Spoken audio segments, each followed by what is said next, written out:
మనం ప్రార్థన చేస్తున్నప్పుడు మొదటిగా ఈ చెయ్యిని చూసారా, ఇది అలా పెట్టుకున్నప్పుడు మొదటిది హృదయానికి దగ్గరగా ఉంటుంది. హృదయానికి దగ్గరగా ఉంటుంది కాబట్టి మీ హృదయానికి దగ్గరగా ఉన్నటువంటి వారి కోసం మొదటిగా ప్రార్థన చేయాలి.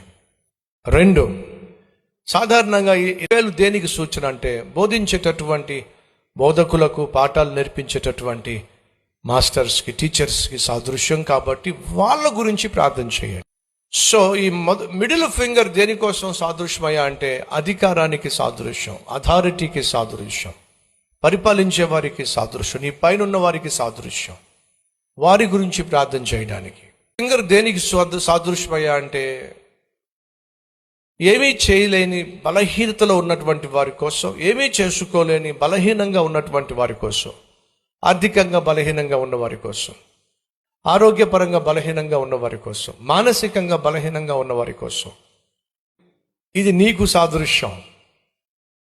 చివరిగా మనం ఎవరి కోసం ప్రార్థన చేయాలి చెప్పండి? మన కోసం ప్రార్థన చేయాలి. ఆశీర్వాదకరంగాను, మాదిరికరంగాను, దేవునికి సంతోషకరంగాను ఉండాలి అని అంటే ఎలా ప్రార్థన చేయాలో సూచనగా ఈ 5 వేళ్ళు మీకు చూపించాను.